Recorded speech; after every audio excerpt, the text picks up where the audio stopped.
नमस्कार। आज हम सब इस प्रातःकालीन बेला में हमारे बानसूर तहसील के एक दूरस्थ गांव बिलाट के झरने में यहाँ उपस्थित हैं। आज हम इस प्रकृति की गोद में बैठकर योग और प्राणायाम करेंगे और उसका जो महत्व है उसको हम समझेंगे। हम प्रारंभ करते हैं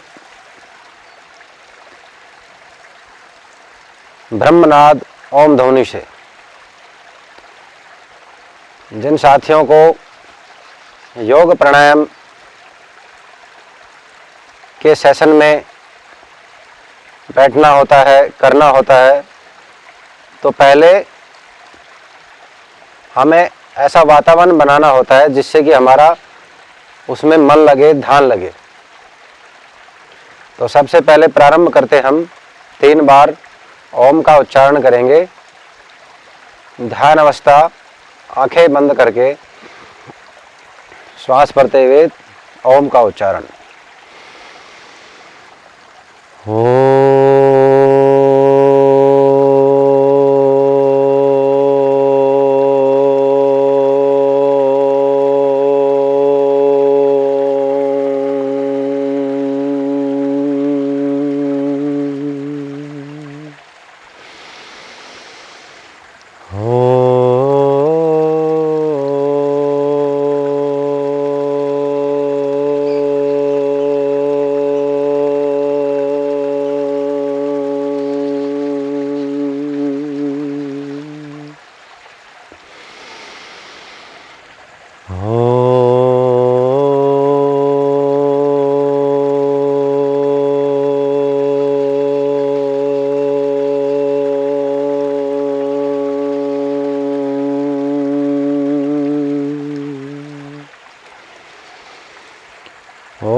भूर्भुवस्सुः तत्सवितुर्वरेण्यं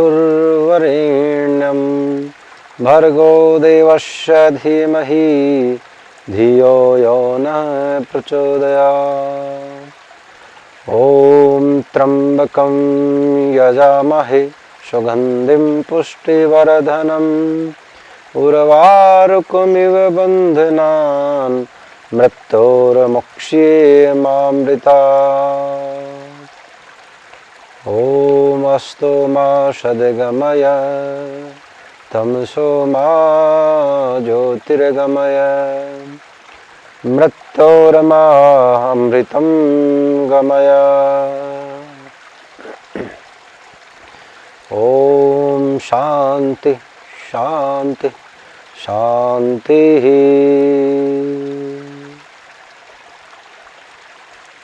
ओम परम पिता परमात्मा को कोटि कोटि नमन। माँ भारती को नमन करते हुए हम सब चलते हैं इस योग की बेला की ओर। दोनों हाथ आपस में रगड़कर चेहरे पे लगाकर धीरे से आंखें खोलेंगे। सर्वप्रथम हम योग के महत्व को समझेंगे। योग का जो शाब्दिक अर्थ है वह है जोड़। इसका भावार्थ हम अनेक रूप में देख सकते हैं। जुड़ना यानी कि आत्मा से परमात्मा का मिलन।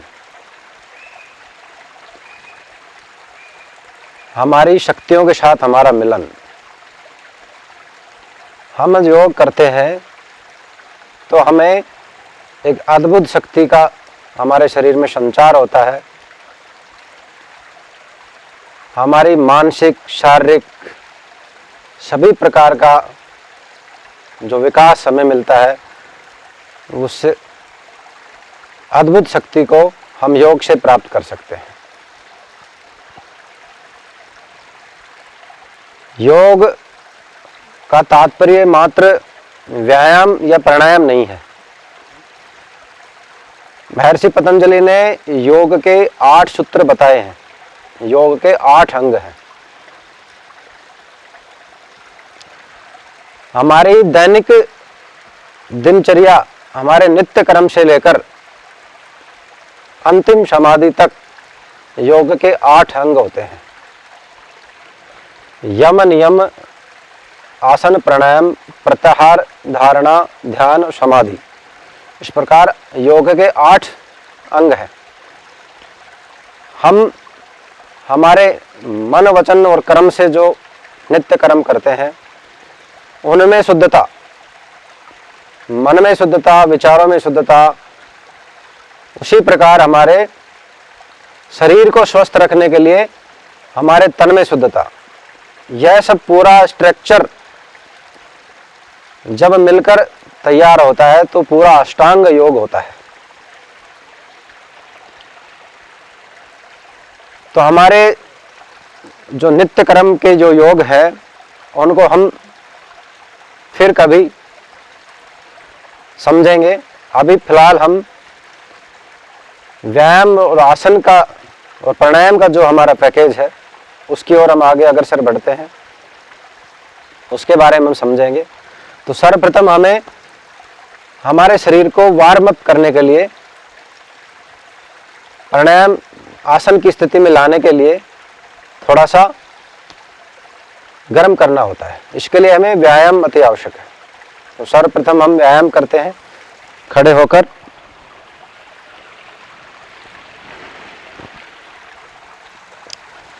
तो व्यायाम के हम 12 प्रकार से व्यायाम करेंगे। ये पहला है। इस प्रकार धीरे धीरे, फिर इसको गति के साथ कर सकते हैं।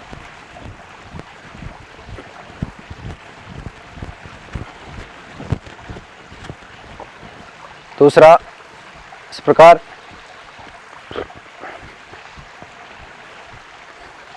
इसको भी गति के साथ ऐसे करेंगे। जिसका जैसा सामर्थ्य है उस प्रकार अपने शरीर को काम में लेवे। इस प्रकार तीसरा, पैर मिलाकर हाथ और पैर खोलेंगे, ये वापस, ये धीरे धीरे हो गया।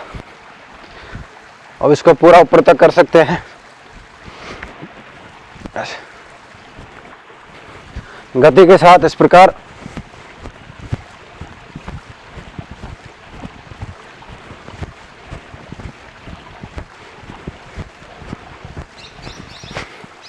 यह हो गया। अगला है पैर खोल के दाएं हाथ से बाएं पैर छूना है और बाएं हाथ से दाएं पैर, इस प्रकार। व्यायाम करने से हमारा भारी स्ट्रक्चर है शरीर का, वह मजबूत होता है। इस प्रकार सामने हाथ हमारी जंघाओं की मजबूती के लिए, इस प्रकार ये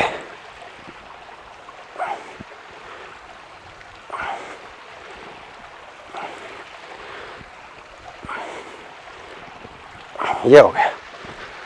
फिर अगला इधर घूम जाएंगे पूरा और आगे दबाएंगे, वापस दूसरी तरफ,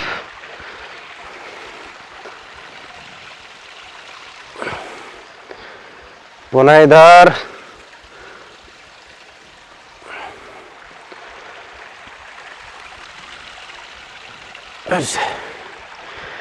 ये हो गया।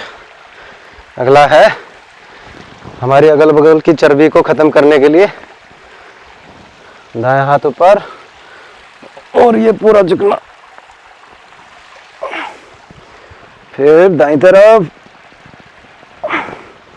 अब इसको गति के साथ करेंगे तो इस प्रकार व्यायाम की तरह हो जाए।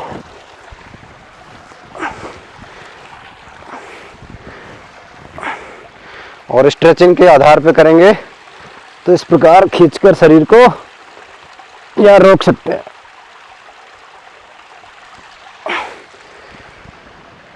इधर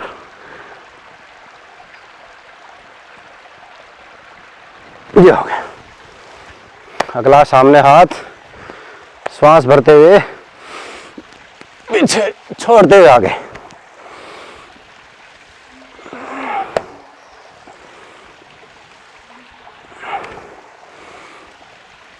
ये हो गया। अब कमर को लचकदार बनाने के लिए कमर को घुमाएंगे इस प्रकार। अच्छा,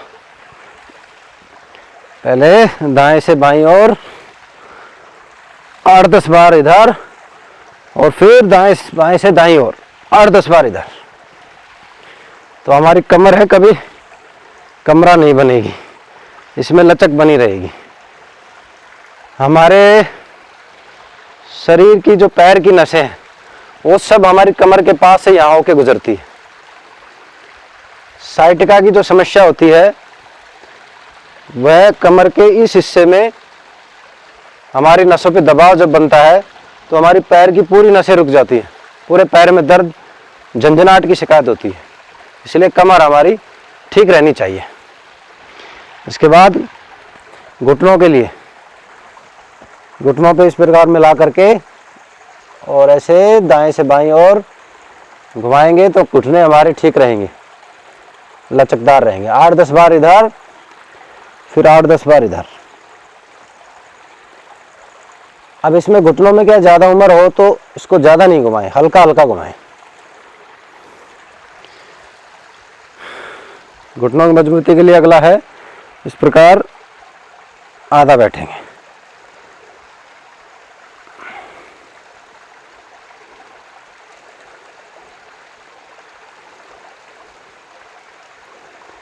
और यार रुक सकते हैं। इस प्रकार यदि हम थोड़ा थोड़ा अभ्यास करेंगे तो हमारे जो जॉइंट्स के जो लिगामेंट हैं घुटनों के वो मजबूत होंगे, कभी घुटनों में दर्द नहीं होगा। और यदि घुटनों में दर्द है तो इस प्रकार रुके इस कुर्सी आसन में। निश्चित रूप से करने के तुरंत बाद ही हमें 50% फायदा होगा। इस प्रकार अगला श्वास भरते हुए ऊपर और श्वास छोड़ते हुए नीचे, बिना घुटना मोड़े।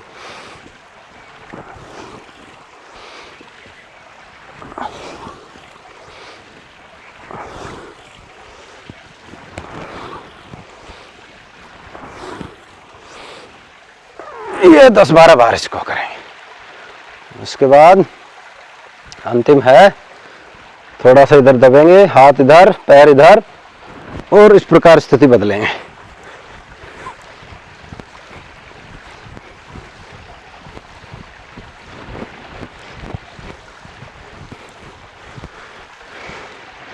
ये हो गए हमारे 12 प्रकार के व्यायाम। इसके बाद हम सूर्य नमस्कार कर सकते हैं। तो सूर्य नमस्कार में समझने के लिए हम अभी केवल 3 सूर्य नमस्कार करेंगे।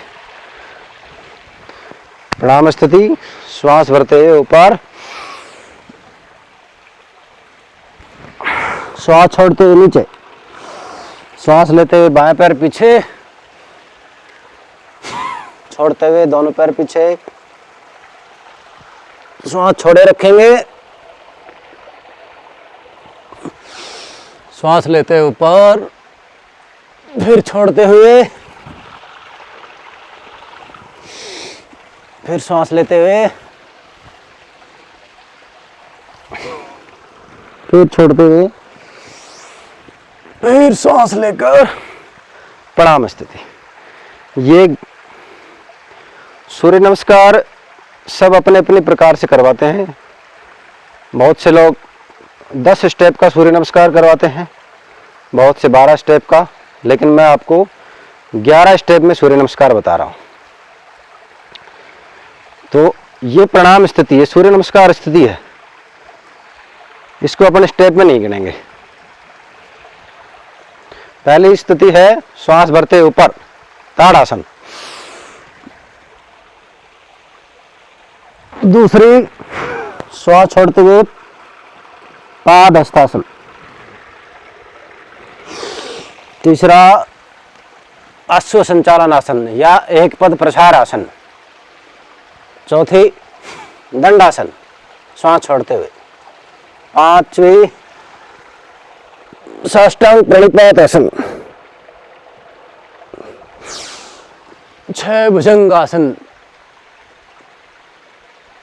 7 पर्वतासन, अधोमुख श्वानासन। 8 वही अश्व संचालन आसन। 9 10 और ये क्या है। इस प्रकार आपने ये 11 स्टेप का सूर्य नमस्कार। अब कुछ आसन हैं जो हमें नियमित रूप से करनी चाहिए। बच्चों की लंबाई बढ़ने के हिसाब से हमारे शरीर की जो मजबूती है उसको ठीक रखने के लिए पहला जैसे ताड़ासन है, हमारा पूरा बॉडी स्ट्रक्चर ठीक रहता है। श्वास भरते हुए ऊपर,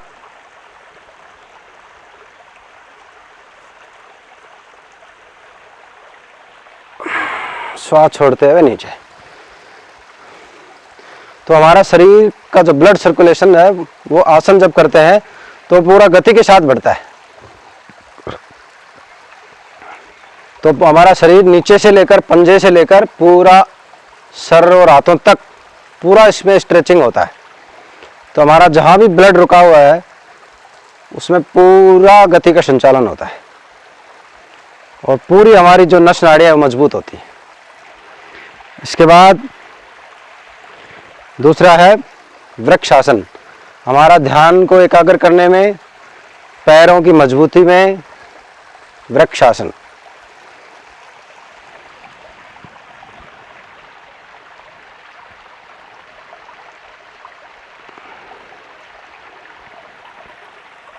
श्वास छोड़ते हुए वापस, फिर दूसरे पैर से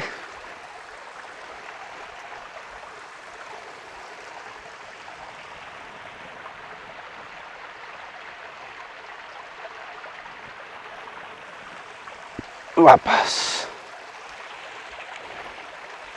ये हो गया। इसके बाद है पादहस्तासन।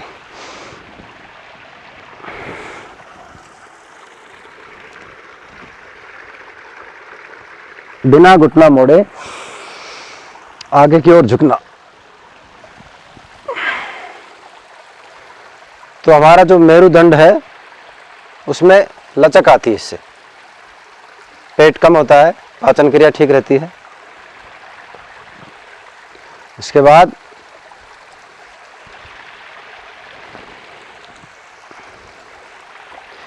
पीछे आगे झुकने के बाद पीछे झुकने के आसन भी, विपरीत आसन होना जरूरी है।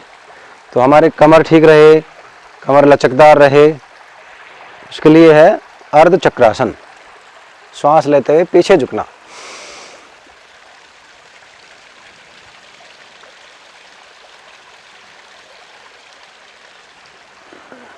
श्वास छोड़ते हुए वापस। आसन करते समय हमें कुछ चीज़ों का ध्यान रखना चाहिए। हम जब आगे झुकें तो श्वास छोड़कर, और पीछे झुकने के आसन करें तो श्वास भरकर। जिनको कमर दर्द की अधिक शिकायत है, हार्ट की दिक्कत है, बीपी, अत्यधिक बीपी की शिकायत है, तो ज़्यादा हार्ड आसन नहीं करें और आगे की तरफ ना झुकें, कम झुकें। और जिनको हर्निया की शिकायत है, हाइड्रोसिल है, तो पीछे ना झुकें। इस प्रकार हमें कुछ चीज़ों का ध्यान रखना चाहिए। तो ये हमारे कुछ खड़े आसन थे। अब हम कुछ बैठ के करेंगे।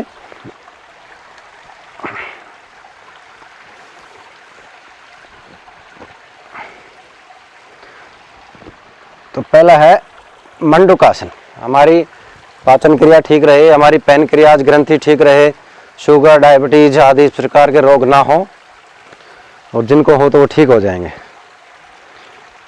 तो मंडूकासन में अंगूठा अंदर इस प्रकार मुट्ठी बनाकर नाभि के दोनों तरफ इस प्रकार रखेंगे और श्वास छोड़ते हुए आगे झुकेंगे।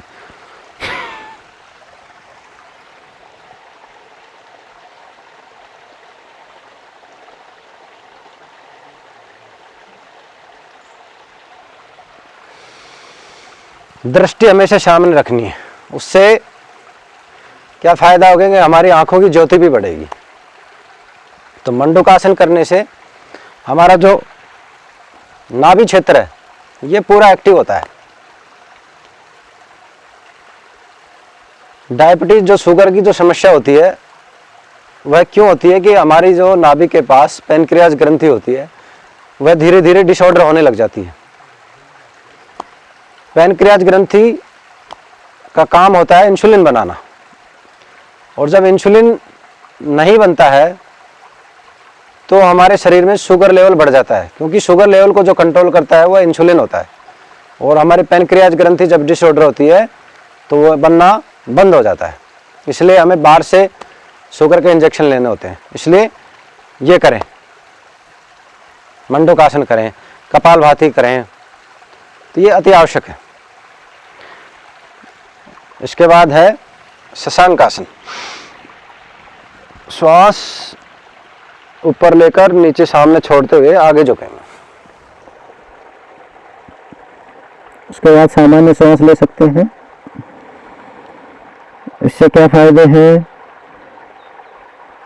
कब्ज गैस की शिकायत दूर होगी, मन में कोई तनाव हो वो दूर होगा, मन शांत होगा।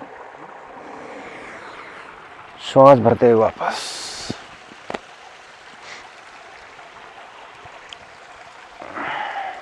इसके बाद है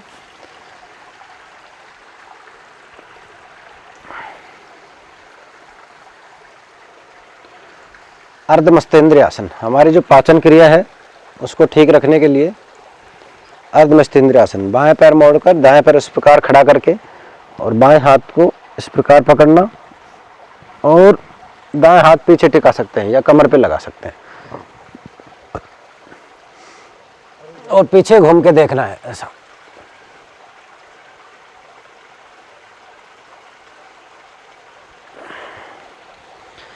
तो जिनकी पाचन क्रिया ठीक नहीं है उसके लिए यह जबरदस्त रामबाण औषधि है।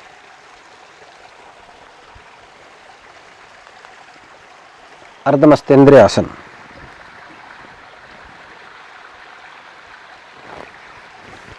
दूसरी तरफ दाएं पैर नीचे बाएं ऊपर और इस प्रकार।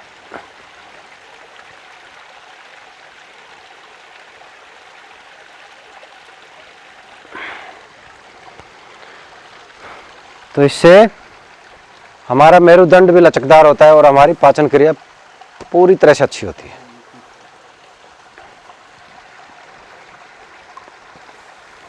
ये हो गए। अभी कुछ कब्ज गैस की अधिकतर भाइयों को शिकायत रहती है। जैसे जैसे उम्र बढ़ती है तो गैस्ट्रिक प्रॉब्लम स्टार्ट हो जाती है। तो उसके लिए उष्ट्रासन, इस प्रकार वज्रासन में बैठ करके और पीछे झुकना है। दाएं हाथ से दाएं एड़ी को पकड़ना, बाएं हाथ से बाएं एड़ी, और इस प्रकार।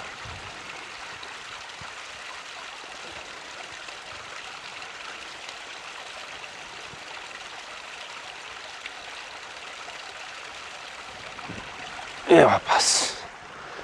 तो ये कुछ हमारे सामान्य आसन है, हमें प्रतिदिन करने चाहिए।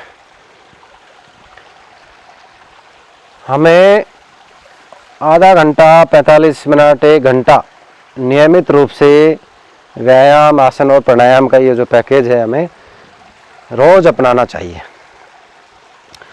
तो ये हमारे व्यायाम, सूर्य नमस्कार और आसन, ये हमारे सामान्य पैकेज। अब हम करेंगे 8 प्रकार के प्राणायाम, उनको थोड़ा समझेंगे। पहला है भ्रस्त्रिका।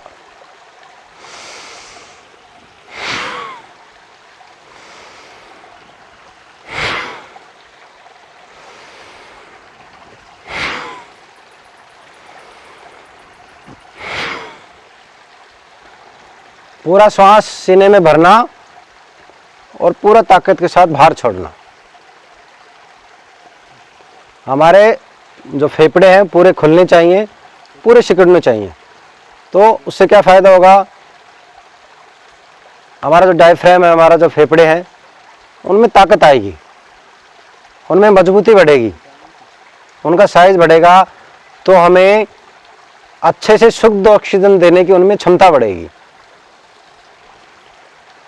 तो उससे खांसी, जुकाम, एलर्जी, दमा, अस्थमा, इस प्रकार की श्वास संबंधी जो भी रोग हैं, टीबी तक भस्त्रिका प्राणायाम से ठीक होती है। तो इस प्रकार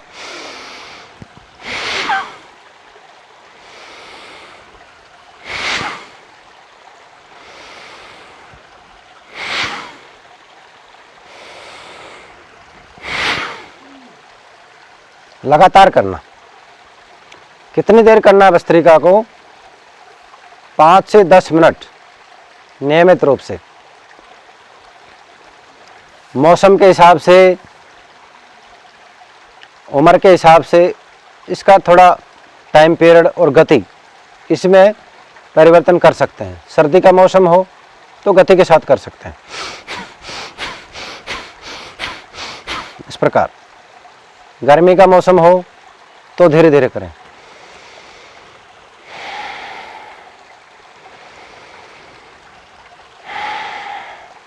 ज़्यादा उम्र है, बीपी की शिकायत रहती है तो धीरे धीरे करें।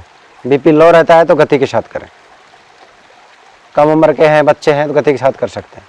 तो ये थोड़ा सा हमें समझने की आवश्यकता है। तो ये हमारा भस्त्रिका प्राणायाम हो गया।